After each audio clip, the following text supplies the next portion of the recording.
Here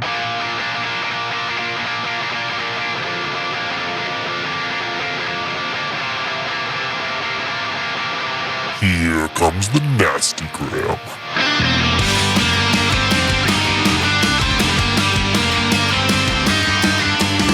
Send a priest to save my soul, forget it. Welcome back to the Nasty Gram RPG podcast. This is episode 9 of One Shot at a Monster.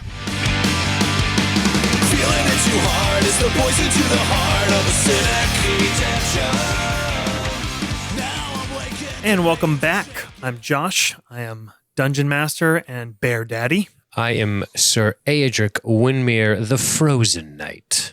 I am John playing Dr. Merrick Hoffman, the Bear Scared. I'm Jake playing Avery Colburn, and I don't think Josh knows what a bear daddy is. I'm Matt playing Keeler Olsen, hopefully a scared mouse. We're playing a very different kind of dungeon game today, my friends. Well, The next sexual level. when we left off, you guys had traveled to the island of Alisand after enjoying your feast and honorary welcoming into the tribe of Sveinheim.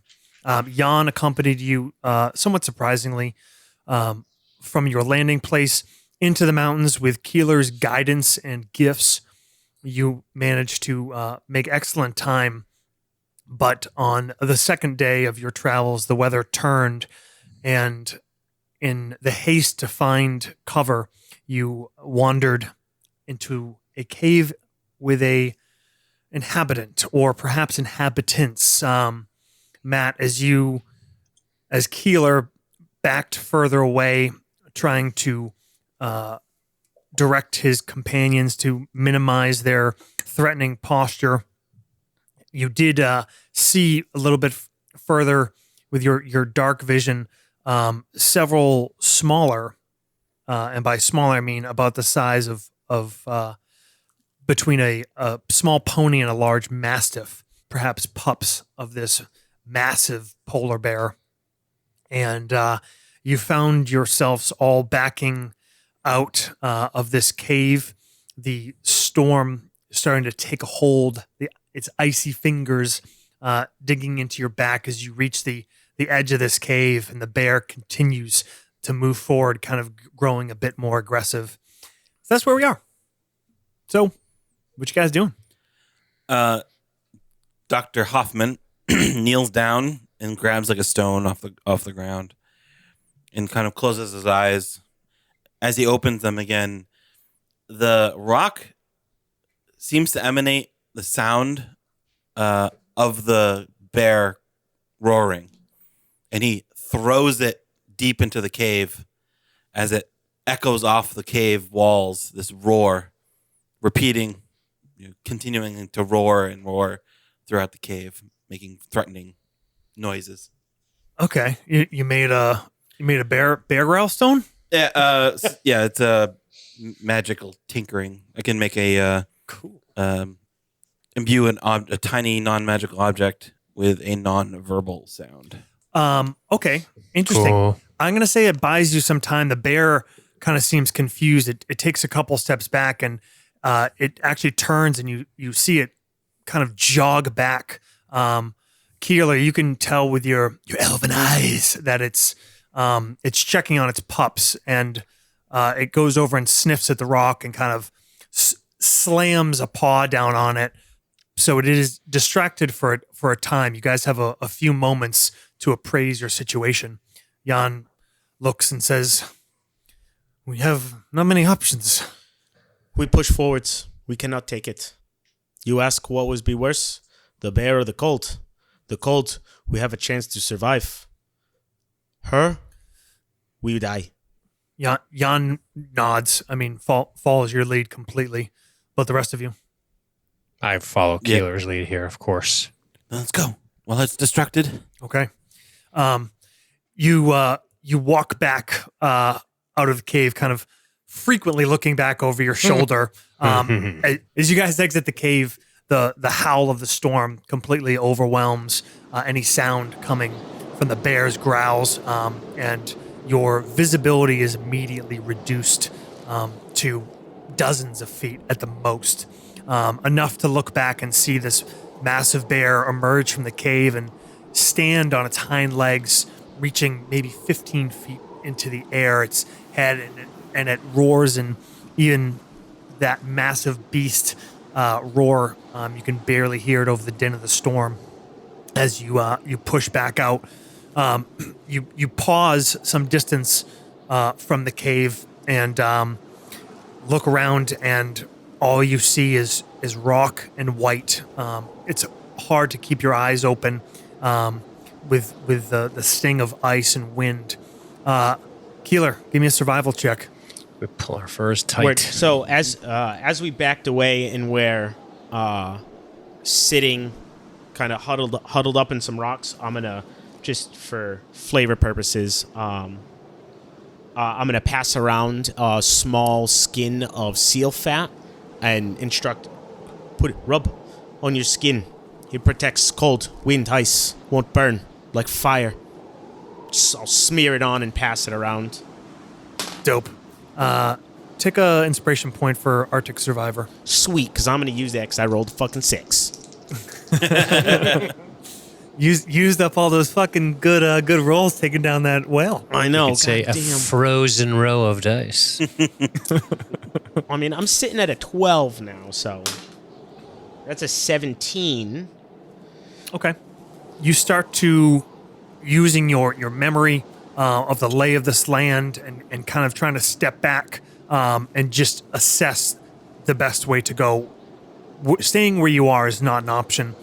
You're exposed on the windward side of this slope, and the worst of the storm is yet to come. Even with your furs and fats and tricks, you will not all survive this storm out in the open. So Keeler, you start to guide them, and he shouts and starts to move off in a direction, and it's for the rest of you. I mean, do you think any of you, Avery, Adric, Hoffman, have you ever been in a severe blizzard before? Definitely not in a blizzard. I don't know how cold the north gets if we experience winter, but I don't see a reason why he would have ever been just letting himself be exposed to blizzard conditions.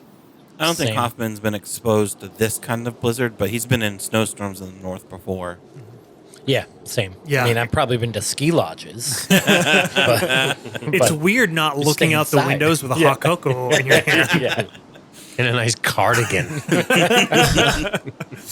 watching poor people shovel. Yeah, so You're shoveling. Yeah.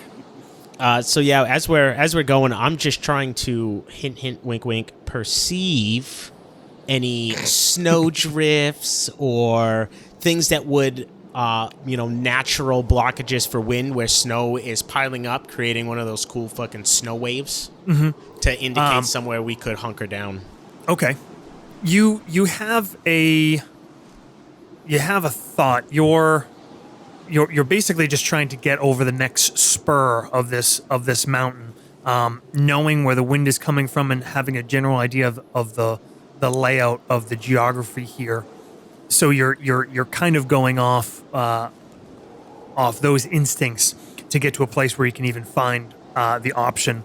For the rest of you, maybe for you the most, Adric, it's disconcerting to feel this kind of threatening aspect that's For sure. so out of your control. Correct. I'm looking at my character sheet thinking I would fared better against the bear for sure.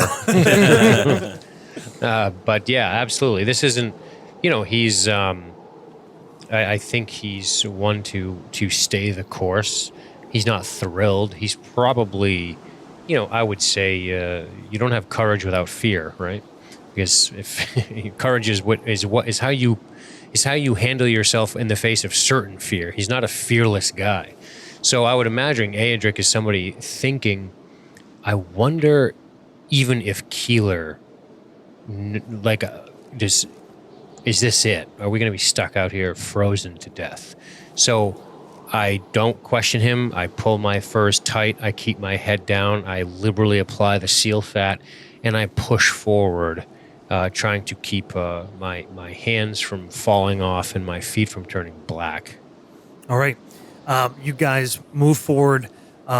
Initially, you kind of feel more exposed because Keeler guides you over kind of some pretty steep and somewhat open rock face.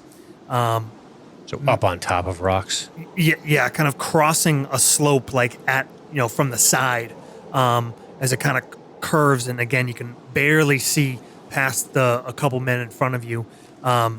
Matt, this is you're taking a bit of a risk here, but you're pretty confident that your best chance to find somewhere to bear the storm's brunt is to get around this feature, which is essentially you're moving across a almost 45-degree slope. You got about 50 feet of fairly open ground to cross to get over it. Are you guys moving single file, I assume? That would seem to make the most sense in this case, because as Uh-oh. he's trudging through the snow, we were kind of making our own path through the snow versus all making our own paths through the snow. It seems like it would be a waste of stamina to go anything but a column. Yeah, I think with the limited visibility too, like Avery probably has his hand on the shoulder of the person in front of him. Right. With his other hand, he's holding his shield up to try to block some of the wind. Okay. Everyone give me a perception check. 19. 8. 17. 19. Okay. Anyone who rolled under a 14, which is Me. Adric and Jan, make a athletics check. 13. Okay. You guys start to move forward. The ground is very clear. There's no snow because it's just being raked by the wind. There's ice in some of the crevasses of kind of the cuts that run through this as you move forward. And as you're pushing, I'm not above inspiration if it means falling onto a busted arm. Okay. You make your way across here, and there's a gust of wind that kind of rakes across, and some of you kind of get a sense for coming, and you look for strong footing. Dean, Adric, and Jan kind of get blasted for it without really being well set, and you feel some icy stone kind of give way under you, unless you want to use that. I do. Okay. So the order, Hoffman, you see, Matt, you feel a hand kind of, fingers grow, kind of grasp at you, and you think you hear a shout from right behind you. You see Jan start to lose his footing. Okay, John and Matt, you look over your shoulder and you see him about to beef it. Use an inspiration now? I'm going to use whatever it takes. Okay. Hey, that puts me at 18. Okay. You sort of, one foot gives way, Dean, and you drop, but you catch yourself. Maybe Avery turns and just leans into this mountainside with you. Hoffman reaches over to Jan, and I'm going to cast a spider climb on him. Oh, shit. Damn. So rad. the crystal pulses with power and kind of goes through his arm into Jan and kind of settles on his feet and hands. And he catches himself without even thinking about it. He just, it's kind of stuck, kind of at a 45-degree angle, out. He's confused for a moment. I'm sure that, he somehow he has a hold that he's not really aware of, and then suddenly, maybe reaches up and just realizes that he just kind of pulls himself forward like it's suddenly easy day on the side of the mountain. You're full of surprises, Doctor, I say over the wind. Keep moving. Matt, you look back and somehow Jan is just kind of latched into the stone, is sort of scurrying along it. He sort of looks at you wild-eyed and shrugs wildly, and then kind of what takes one hand off and waves at you to keep pressing. Yeah, I'll wave to him and try to hand signal cave or shelter, go, lead the way. All right.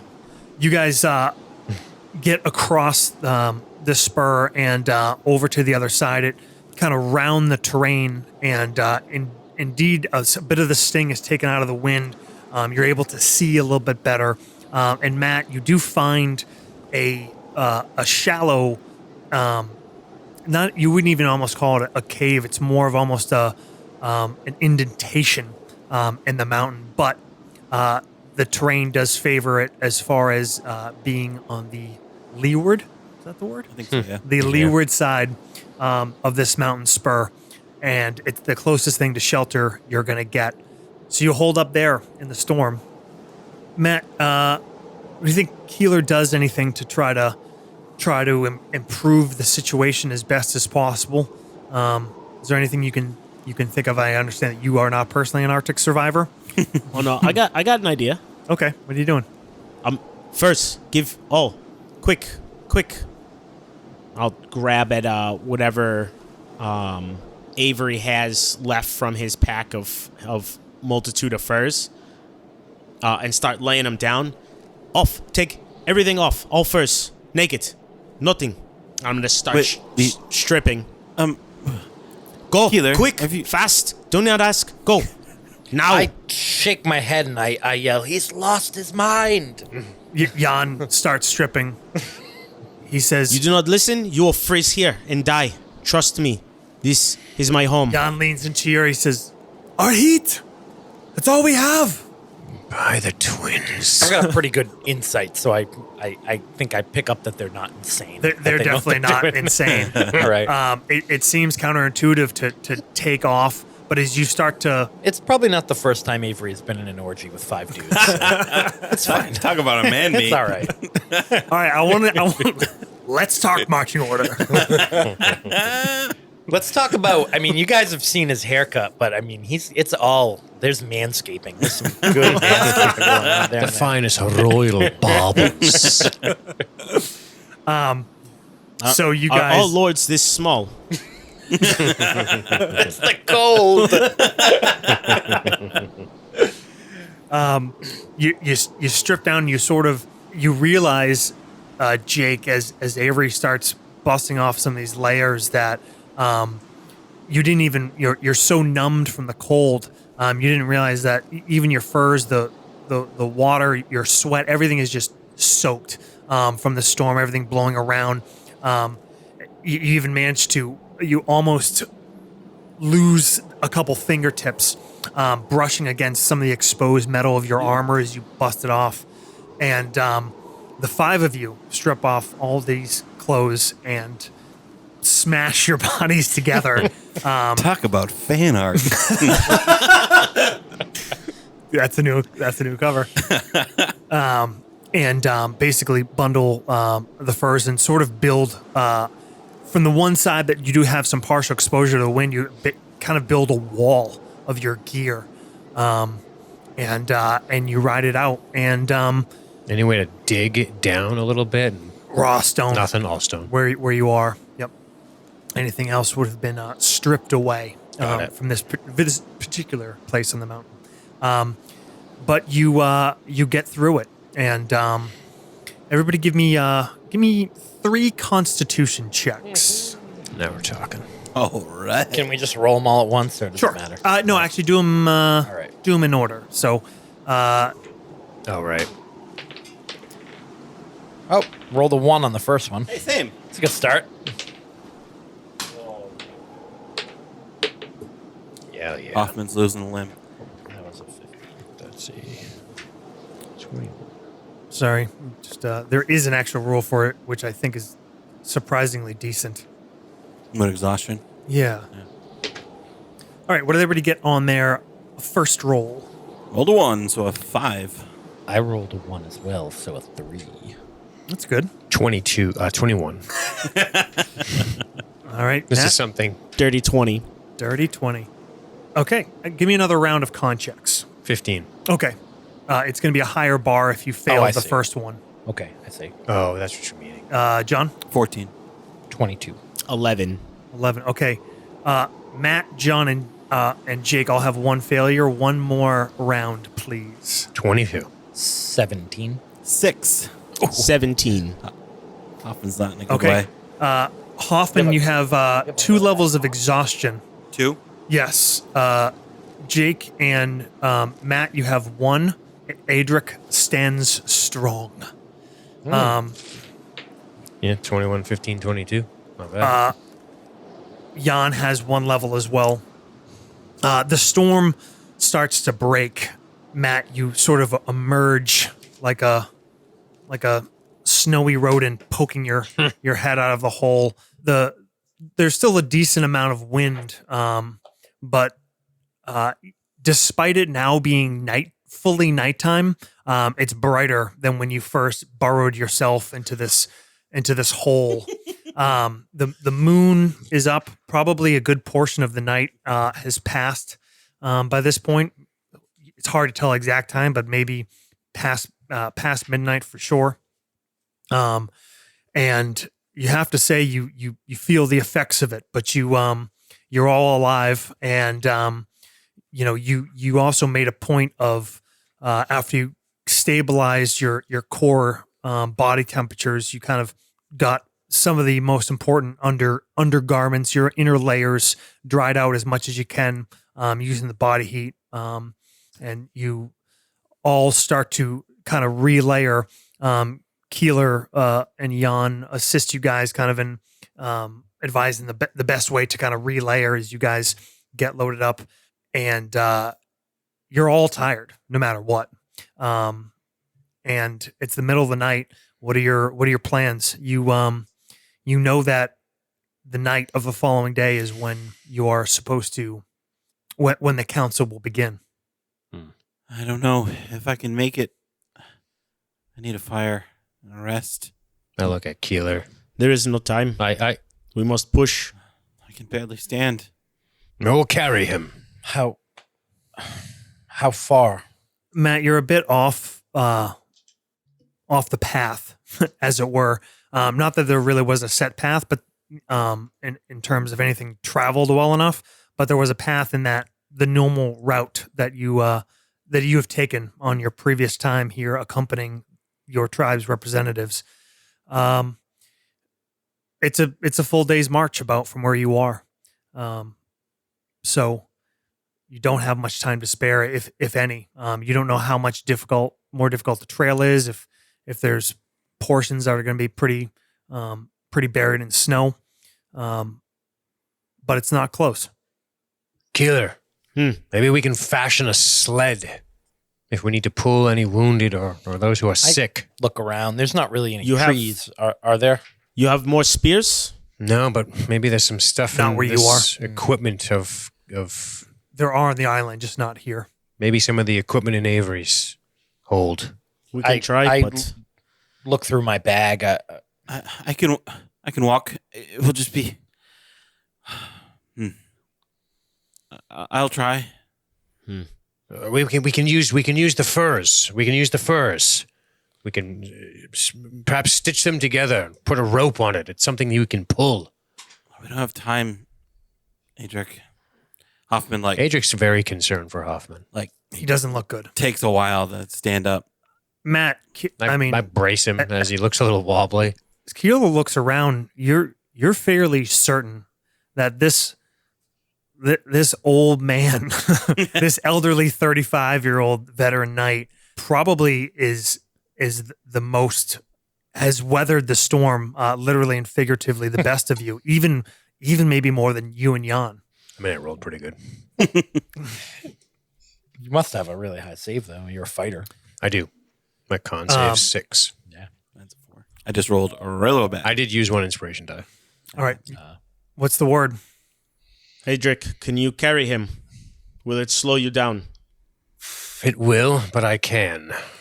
I just might need a shoulder every once in a while, Adric.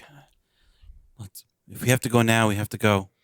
All right. I will drift towards the rear with. So now new party order, I would say, is probably Keeler, Jan, then you and I abreast, and then Avery. I say Adric, take his pack, I take his pack. and I'll try to give you a shoulder, since you're going to carry both of your packs. Can I? Just Can I careful go with that, through? Can I go through Hoffman's defend pack it with and my try life. to get rid of anything unnecessary to reduce any weight? To you, everything in Hoffman's It pack looks is unnecessary. Exactly. Maybe Keeler should make that call. Potions just get cast off. Get rid of that. I mean, there's a lot of things in here you don't understand. You know that to you things look superfluous, but you also know that this is a different kind of elf with different kinds of powers. And as you wrap your hand around this 10-pound assortment of different powders and crystals and gels, you also realize that you think to yourself, there must be a reason that it's him, that's Hoffman, and you reassess whether your idea of unnecessary is true in the case of Hoffman. Careful, Keeler. Some of that is quite Hoffman, don't Okay. concern yourself with it. Split.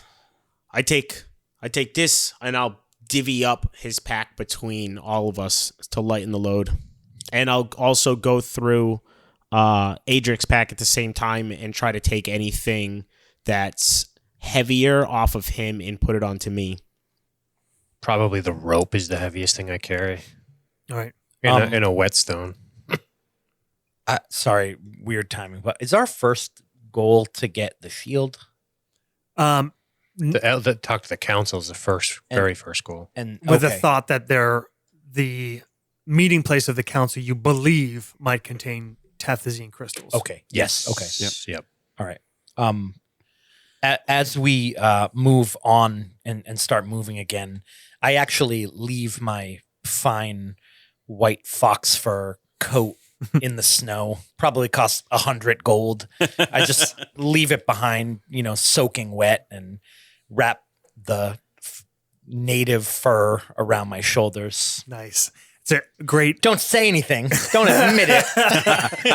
It's a nice lingering camera shot as your silhouettes move on into the dark, relative darkness of this moonlit night, and this beautiful fox fur sits there on the side of the mountain, and slowly gets caught by the wind and flutters off and flies down the side of a cliff.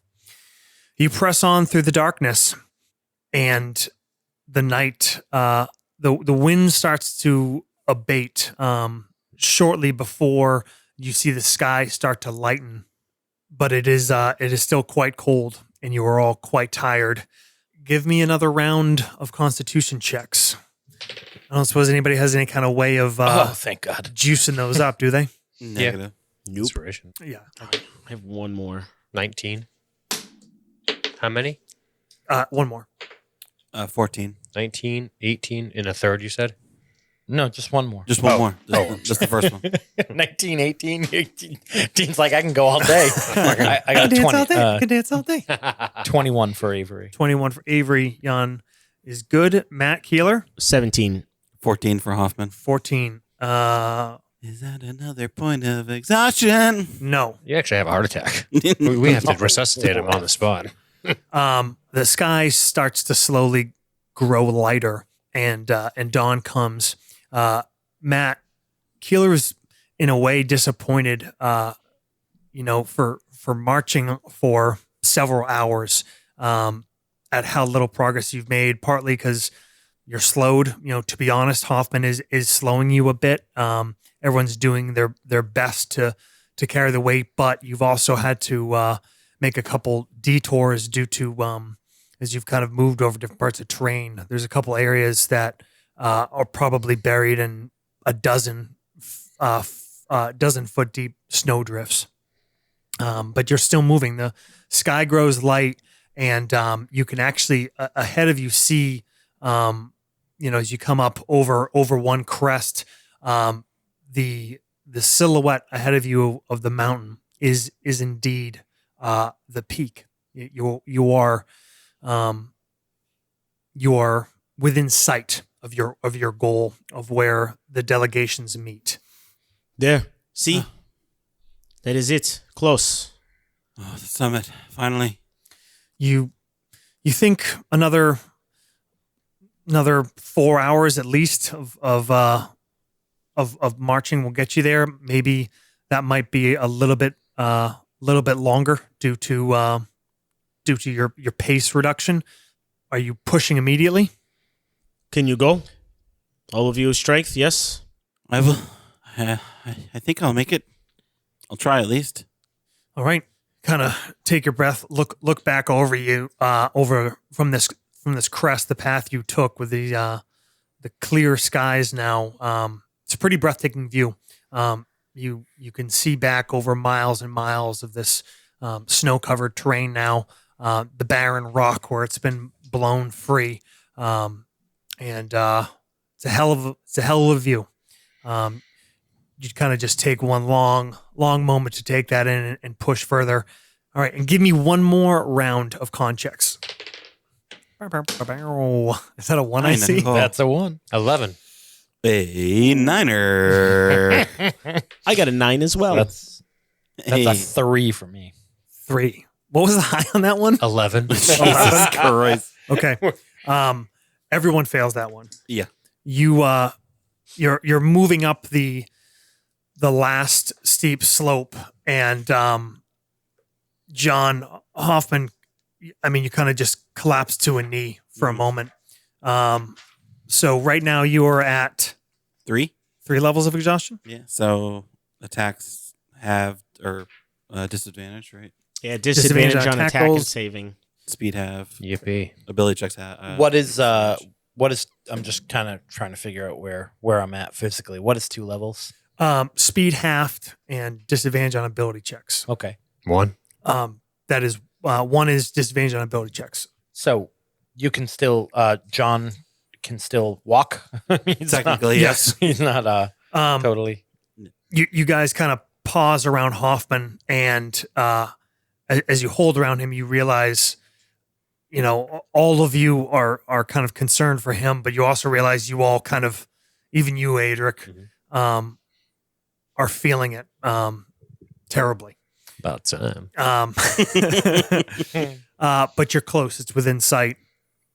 So you press onwards, and you finally come over the crest of this hill, and suddenly it almost looks like a giant plain, a great plateau, almost flat for as far as you can see in each direction. Not that far ahead of you, maybe a quarter mile, you can see a bit of an encampment. I'm close to Hoffman now.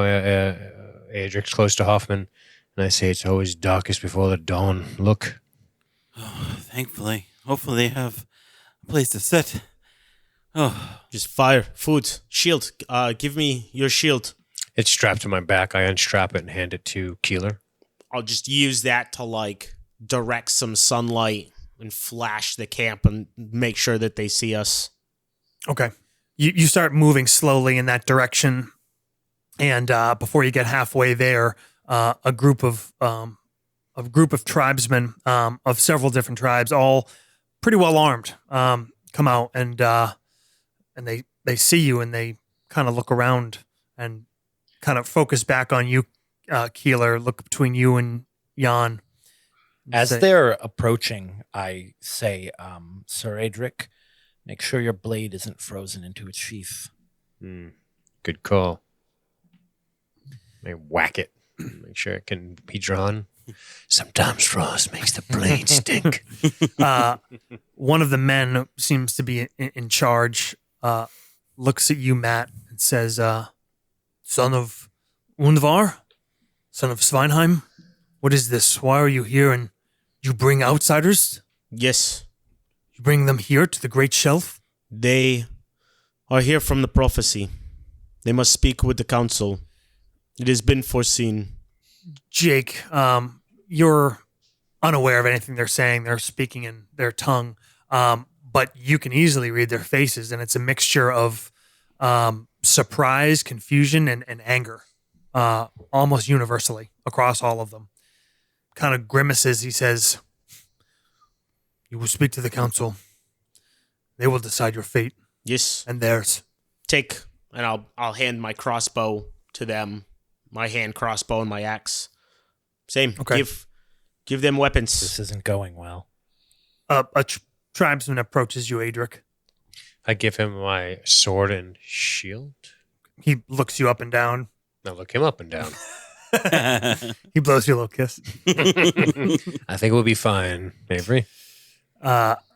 Avery? I give him my sword and my crossbow. I keep that dagger under my arm. What is that called? Bracer. Okay. Yeah. Mine's in my boot. So I don't give him that. We're all wrapped up in fur too. Yeah, He's I not mean- going to see it. I pull the crossbow off my back and like, They don't seem to be patting you down. You're probably just happy to not be carrying it. yeah. I probably aren't even. I'm probably not even carrying it. Actually, probably. It's true. One of them. They take your things and sort of escort you. I mean, they're not guarding you per se, but they are kind of flanking you and looking a bit agitated as you walk the rest of the way. You could barely see this encampment, and you realize as you approach it, as you come up to it, this plateau is cut through with. If you didn't know better, you would think it was like a dry riverbed. It doesn't make any sense. John, you might think this is actually definitely the result of its past activity, some sort of flow channel or something like that. But you can see that it's almost been made into like a series of tunnels or caves, kind of. What do they call it in Dune? The sietch. Sietch. This kind of channel that runs through only about 15 feet deep with these areas, some natural, some improved, carved out into it. And you realize there's probably 100 people here, 100 tribesmen. Wow. And from a distance, you couldn't see much. It's clear they weathered the storm pretty well here, and it's now easy to kind of see why. And you're brought down, and you're led down kind of a winding footpath that seems to be carved into the side of this channel, and make your way to the bottom. You're sort of assisted. You feel an arm on your shoulder, kind of. As an escorted? Yeah, a bit. Kind of not manhandled, but sort of directed. Fair. And you're brought to an area, and a few of them stay kind of around you.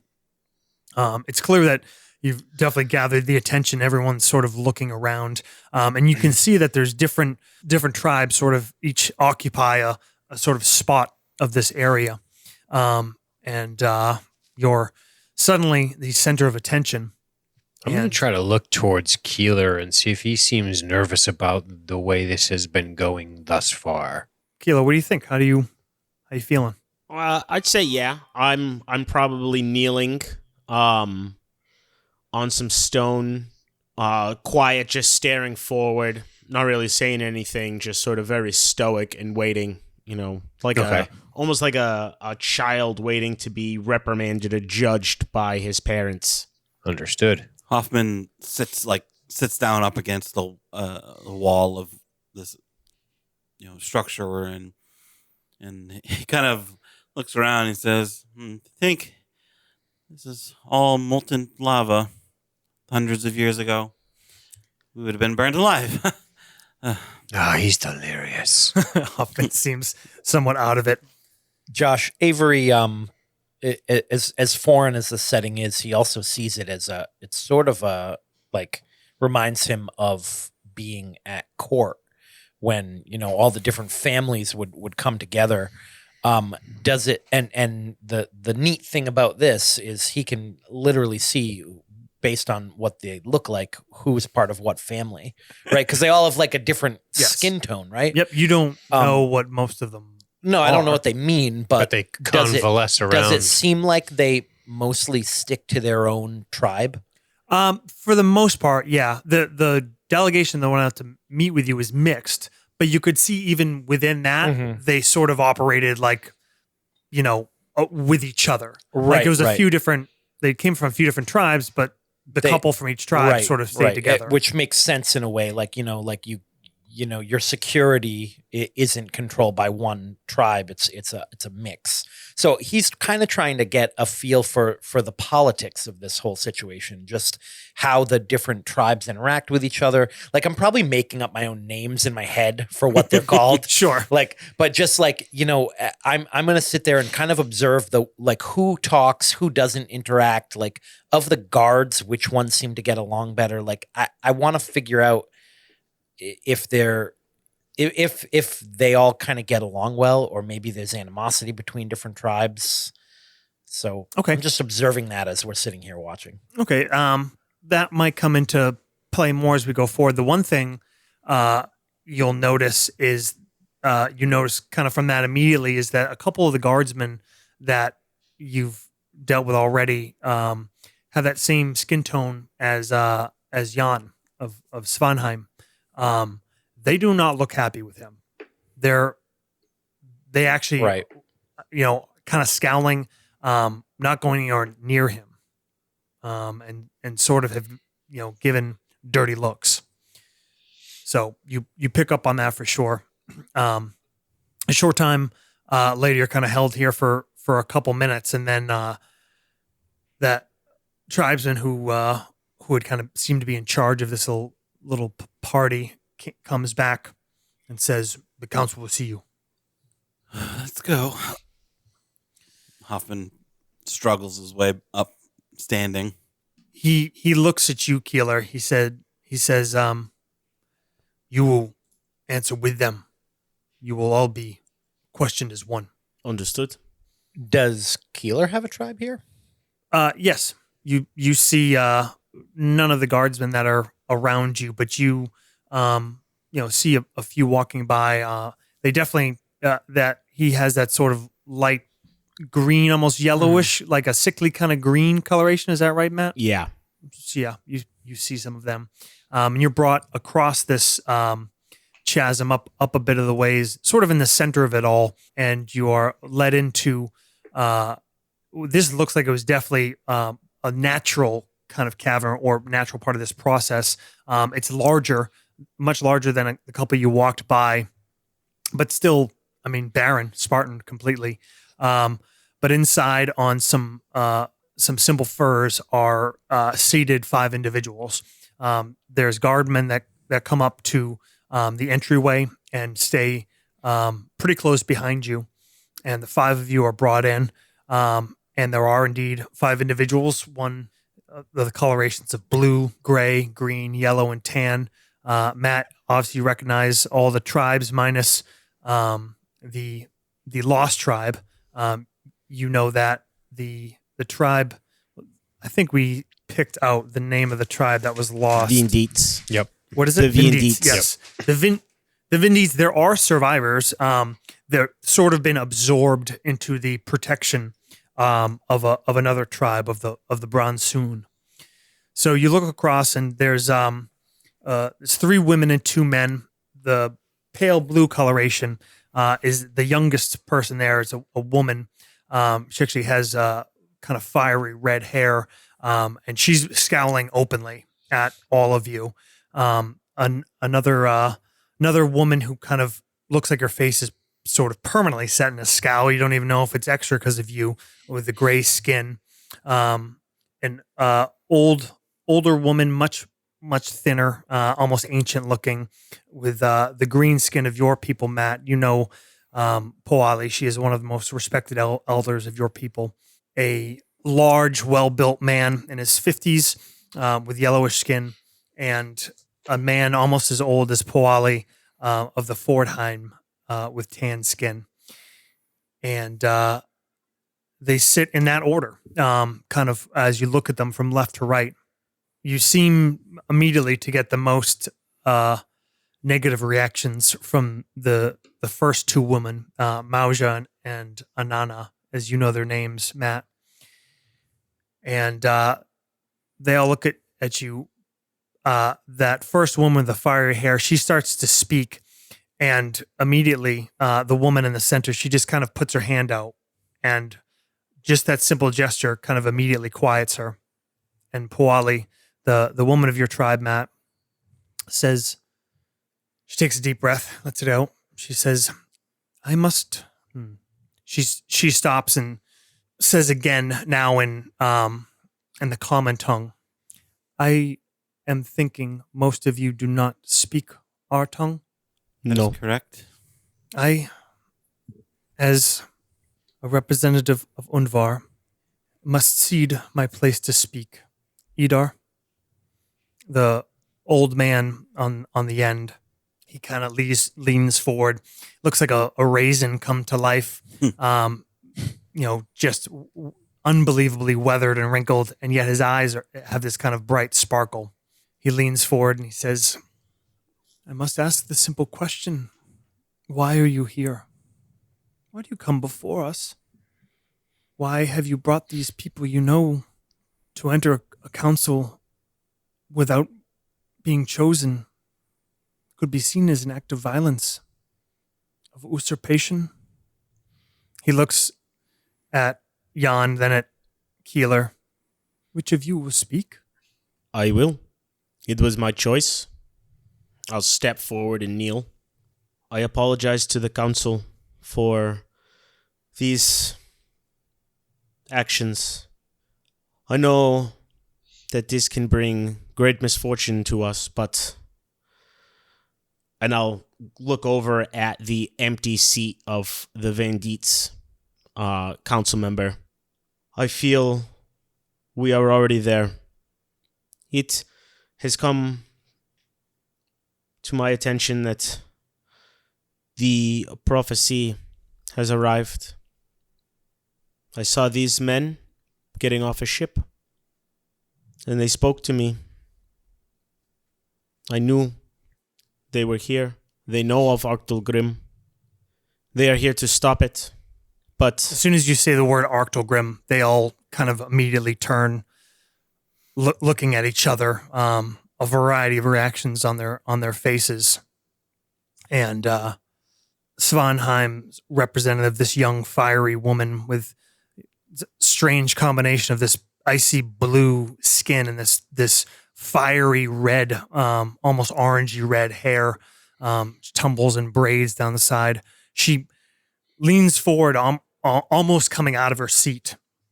She says, This is madness. This is to bring these outsiders into our most sacred place. This is exactly why we are weak. This is to think we cannot look at ourselves for strength. She points her finger at Jan. You dishonor all of us. Jan starts to speak. She says, silence. I want to hear nothing from you.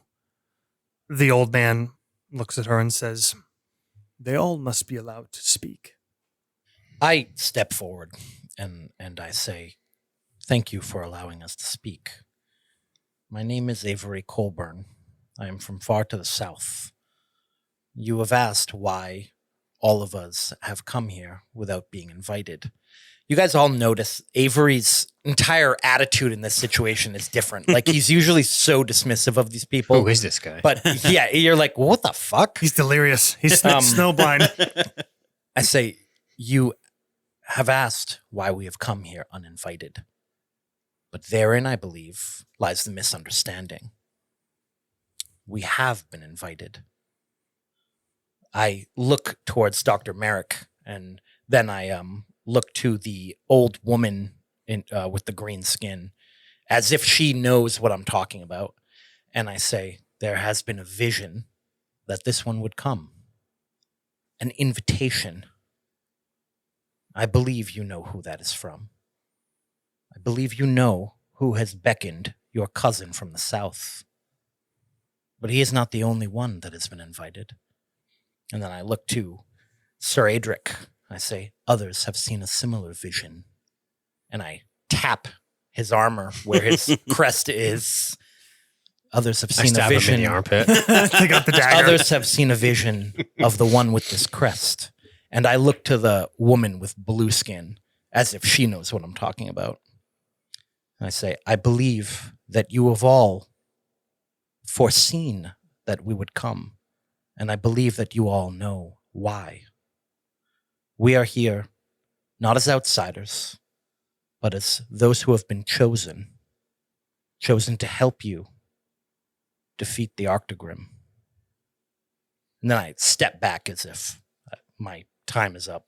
The man, the burlier young, not young, but for this group, the younger of the two men, in his probably in his 50s, kind of laughs, yellowish skin, throws his head back and says, "You help us defeat Octogrim? Barely survived a storm and a walk up a mountain.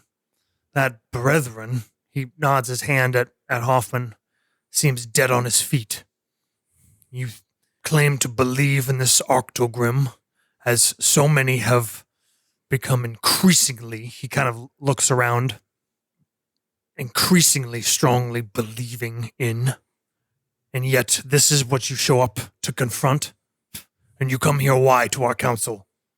For our blessing? So that we adorn you as champions? Huh. Brethren, if a brethren comes to help, it won't be from that direction." He nods to the south. I look to the man and I say, "You can't give a man honor, and you can't take it away. It's his gift to himself. And it's easy to say these things sitting where you're sitting, and not seeing what we've seen in the surrounding towns and in the corruption of your very own people by this monster. And yes, we come here, and yes, we are outsiders, and yes, this great council is something we weren't sure we would ever see. But, perhaps together we can confront this thing. And I understand that in the comforts of this room and in these seats, the idea of embracing the idea of what might be, of what we might all have to do, of what we all might have to endure is very uncomfortable. But it is true. We may die, we may live, but we are here, and we're here for a reason. And I don't seek your blessing to fight evil. I seek no man's blessing to fight evil. I will fight it wherever it is. I just am not too prideful to ask for help." The gruff-bearded man kind of nods slightly in contemplation of your words. Jan speaks up and says, "Fathers and mothers of our people, of our tribes, I must say these men, they have proved their ability and their passion. It was with them on a ship as Svanheim that these men fought with us and slew a Hval, the mightiest I have seen in my 30 years on the water." The Hval, assassins, but we can't do the Octogrim by ourselves. Idar, the oldest man, walks forward. This wrinkly man, I mean, he stands up. Dean, you look at him and you think, I mean, he can't weigh 120 pounds. He slowly moves forward. Slow and deliberate, though. It doesn't seem As in physically approaching us? frail. Okay. He walks right up to you. All right. I bow to him. I show him proper respect. I don't kneel. He's not my king, but I will bow to him. He looks at your crest. You want to tap it too, don't you? I can see in your fucking eyes. I'll tap it. He doesn't touch it, but he kind of puts his hand, like sort of just Cool. tracing the runes on it. He says, "This is very old. And I am one who knows what is old. I smile. I was a boy when I saw it last. I did not know if your kind still existed." We hang on. He We endure. takes a step. There's something, for purposes of this, Windmere almost struggles to get that out. It's very emotional for him to even say that. There's something very disarming and he's very mesmerized by this man. To say that and to say he remembers as a kid and standing before this council, going through all the blood and guts and everything we go through, he has a little moment of quivering lip when he says it. The old man kind of turns like he's about to take a step, and he turns back to you, and like he almost caught something and looks at you and says, I am sure that you honor them and that they still stand because of men like you. I try. Hoffman says as he's like walking back. He steps in front of you. Oh, you know, we are all outsiders. This place, we are children to those who created this place. Children of children.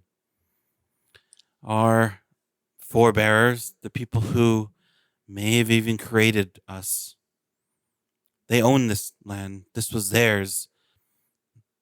And the Octogrim, well, is theirs too. And if it is a problem, if it is a danger to you, it'll be a danger to all of us. The elders' power, what they could do, what they could wield, we hardly even know. Even in the south where we have an abundance of their lost relics. Even then, what we know of them is fleeting. And what we use, crystals, mere playthings. The Octogrim is an article of war, a beast of creation. And if they created that beast, and during which they fell, it did not fall as well, it will be a problem for all of us. And it will take all of us, all the children and the children's children, to defeat it. This whole time, this old man kind of just standing in front of you, eyes locked on yours. It's up close. It's especially striking how bright and active and alive his gaze is, and his withered form. And clearly his mind is, just as engaged and active. He listens to your words and he looks you up and down, looks at the crystal at your hand, looks at some of the other probably doohickeys and doodads adorning you, looks back towards the others. He kind of, those of you that can see him, his profile, kind of a half smile. The woman in the center with the skin, the tone of Keeler, says something in the Elvish tongue. The fire-haired woman scowls. John, you're pretty sure it's said something about the strong will appear as weak and their ways will be different. I say in Elvish, in Sun Elvish, and as much as they can, is in a very basic form. It says, the elves, both of the sun and the moon, have abandoned us, and we must fight together, or else we will all die. I kind of nod over to the empty seat. It's kind of a beat of silence. You see like a bit of anger come through Hoffman when he talks about elves abandoning them. Idar, the old man, walks back, slowly lowers himself cross-legged back onto his furs. Takes a deep breath. You have all spoken, and yet I do not know why you are here. This place. Adric looks to Hoffman. Yeah, Avery does the same. Hoffman kind of... Let's get them crystals now. Yeah. Hoffman kind of like takes a breath and says, if you wish to speak to the tribes, we all have voices here. That is why we are here. But though we share a conversation, we do not all speak with the same voice. Adric says, we are here because it is cold out. He tries to make a joke of it, like we're dying outside. we are here for permission, for perhaps a political purpose, but also a practical purpose. In order to kill the Octogrim, we must use the weapons and tools afforded to us by the Elder. Unfortunately, those are in short supply and are hoarded down south.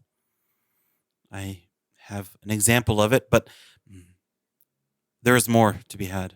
More here. We need it. The woman with the skin tone of Keeler says, I do not understand. What is this you speak of, and you think it is something we have? He takes the crystal out of his sheath and attaches it to his gauntlet and looks around and picks up a rock and it starts to glow with a light. And he shrugs this is simple. I'm a bit, the long trek, but these crystals, they can provide us with a touch of the power. Do you know of the Sun Elves? Of the wars? They nod. The man, the bearded man, says, know of them, stories, legends. The Sun Elves, they are a distant memory. Not so much. They are very much still alive and well, but they are driven off our land. They were our captors. Well, not ours, but theirs. I kind of eye over at Avery and Adric. They held them as their workforce, as their underclass. And it is only with the power of the Elder that the humans found were they able to defeat the Sun Elves. The Sun Elves wield magic. They wield pure magic. And it is only by these crystals that we even are able to touch that magic. He often shrugs. We wish to borrow that magic, at least for a while, to defeat the Octogrim. And in return, I will teach you. I will teach the tribesmen of the north how to wield these crystals. Great. We'll be sieging their castles in a decade. We will help your peaceful nuclear reactor program. That's what happens. Mujahideen, this is how you kill Russians. Yeah. She kind of furrows her brow and says, we have heard stories of these crystals. Maybe some, she looks to Idar, have seen or experienced them, but we do not have them. They are lost within the ruins, but from what Keeler has said, he has described the very rooms in which we found them in the southern capital. The old man kind of speaks and interrupts you immediately, and he says, you think the shelf is one of these places? Yes. Some of the other tribal representatives, their eyes go wide. You see the red-haired woman says, what? You wish to dig the great shelf? The audacity to come here to tell us you're going to teach our people, you're going to save our people, you're going to fight Octogrim after you dig up the great shelf itself? Digging, perhaps, if it's necessary. They must be tested. She turns to the others. The Ice Elves have abandoned you, and they have abandoned all of us. We must do this on our own. Idar puts his hand up. He says, Mauja, you would call the test on them? She says, I call the test on all of them. Idar kind of nods thoughtfully. He says, you understand if they pass, what that grants them? She says, they will not. If the test is fair, we will pass. What is the test? That's such a good moment. Idar says, the test is the same one that each of us have faced. To come here, to cross the wall, to go to the shelf, to deem we are worthy, that we have the strength. He smiles as you look upon his tiny frame. It is an honor for those who survive it. He looks at the others. He says, we must speak. This is not how things are usually done, but it has been called for. You must accept, or you will leave, never to return these lands, with your lives and your belongings in place. What is this test? He shrugs and he says, I have told you what you need to know. Then the test is not fair. Idar says, I know little of your ways, but some. Perhaps some would say the dealings of the courts and the kingdoms aren't fair, but I do not question them. And yet your people are all aware of this test. They grow up knowing it, knowing what will be Keeler, in son store. of Uller, tribesman of Udvar, tell me what happens in the test.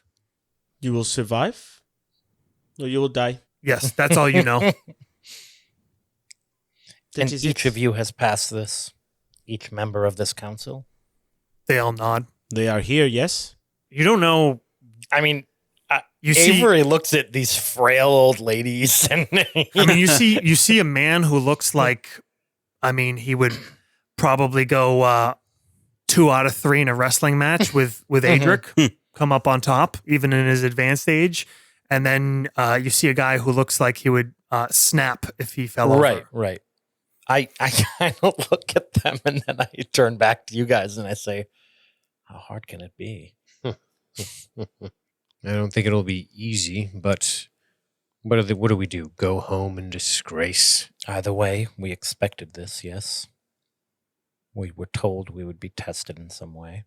I would rather know what we're getting ourselves into, but that doesn't seem to be an option. I accept the test, I say. Huffman says. Idar looks at Jan and says, and you, tribesman of Sveinheim, you come with these men? You are part of their cause? And Jan says, they slay the Hval. They save me, my companions. To pay them, I promise I would do what I can to get them here. Not that I was much of a help, but it is the least I can do. Idar nods and says, you've done your part. You have no need of the test. Talk. Let's Sure. get on with the tests. So be it. Yes. Very well. He looks around at all of you and says, well, we have some shamans here. We have little time, but perhaps we can help you to be a bit more rested. It is, well, a bit of an ordeal. A lie down would be nice. Should we just roll a d20 and see if we pass the test? Yeah, 11 over, you pass. Cool. 1 to 10, you You're fail. dead. Sweet. And we'll find out 50-50. next week. As long as it's not a constitution. Yeah. It's just a so many series of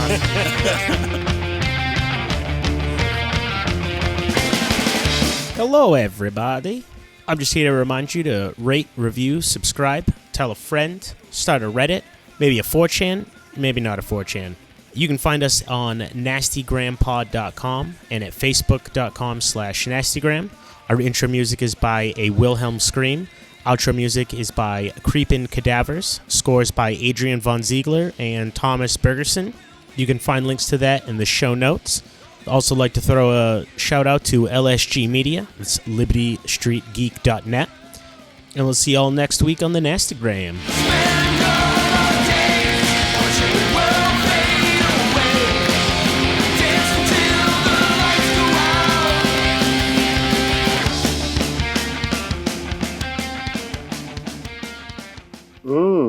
That's nasty.